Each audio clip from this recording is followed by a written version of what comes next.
Što kažete na ovaj današnji prosvjed? Koji je razlog? Zašto ste došli? Razlog je naše siromaštvo. Zbog penzije, kriminal. Protiv one sramotne odluke vlade da umirovljenici nakon 40 i nešto godina rada mogu nastaviti raditi. Gdje i kako? Evo, da li ima mjesta u ministarstvu? I bili su prije prosvjede, pa velikih promjena nema. A vidjet ćemo dalje šta će biti, kako će. Prvi put sam na prosvjedu, jer ovo više stvarno nema granica. Nemam šta reći, ne očekujem ništa. Tako je, kako je, tražili ste, gledajte, ja to kažem. Ovaj puta prosvjed nije samo protiv siromaštva, već i protiv korupcije i kriminala. Znate li da svaki treći umirovljenik ima mirovinu manje od 400 eura? 2/3 ispod 650 eura. Govorimo radničke mirovine.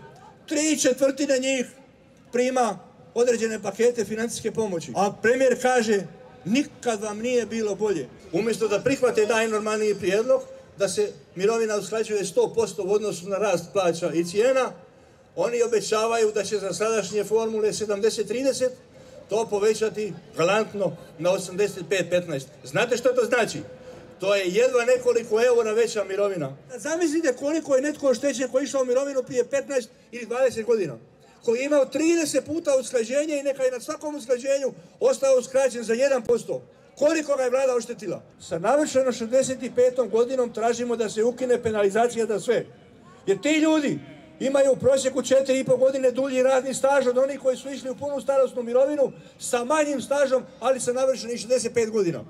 Pa nije li logično da se ljudima nakon 65. godine obustavi penalizacija? Ili, još veći apsurd, ljudi nakon mirovine, vidjeli ste sami, već nekoliko desetaka tisuća umirovljenika radi. Ali ne iz gušta, ne zato da bi mogli putovati svijetom, nego zato da bi mogli preživjeti. Obećavaju isto tako i 13. mirovinu, koja se pretvorila u onaj popularni lik, kako ste čuli, Jeti. Svi o Jetiju pričaju, a nikoga nikada nije vidio. Pa će u jednom trenutku to biti mirovina 12 plus 1, 13, a onda će u nekom drugom biti broj godine radnog staža sa nekim iznosom.